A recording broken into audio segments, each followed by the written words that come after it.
Behin batean, aspaldi Indian izeneko lurralde batean, Siddhartha Gautama izeneko printze gazte bat bizi zen. Guztia zeukan, pertsona batek desio zezakeen guztia, jauregi handi bat, lorategi ederrak, eta vegetariano janari gozo eta arropa finenak. Aitak, erregeak, Siddhartha triste edo desatsegin ezerez ikusten ziurtatzen zuen, jauregiko hormen barruan beti zoriontsu izango zelakoan. Baina luxu guztiarekin ere, sentsazio arraro bat hasi zen Siddhartharen bihotzean. Zerbait falta zitzaiola sentitzen zuen, ulertu ezin zuen egia sakonago bat. Urreak eta bitxiek, musikak eta dantzak errealitatezkoak ez ziren amets eder baten antza zuten. Egun batean, kanpoko munduarekiko jakin minez, Siddhartha eskutuan irten zen jauregitik.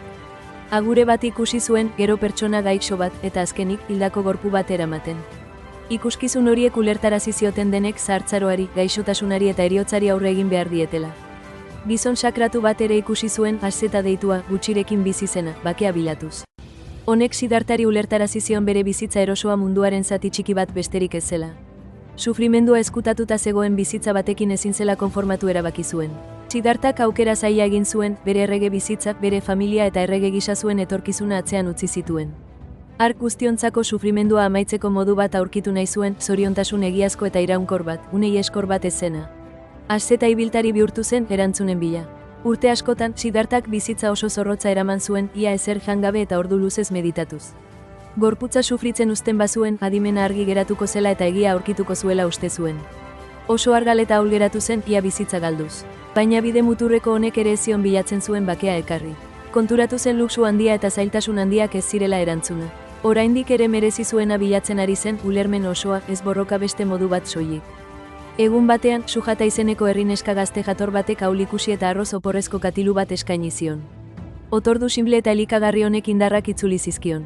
Konturatu zen erdibidekoa, ez gehiegi, ez gutxiegi, zela ziurrenik bidea. Zuhaitz handi eta ostotsua aurkitu zuen, gaur egun bodi zuhaitza bezala ezagutzen dena, eta haren azpian eseri zen. Siddharthak promesa sendo bat egin zion bere buruari, ez zela mugituko azken egia aurkitu arte, gertatzen zena gertatzen zela ere. Erabakita zegoen argitasun osoa baino gutxiagorekin ez konformatzera.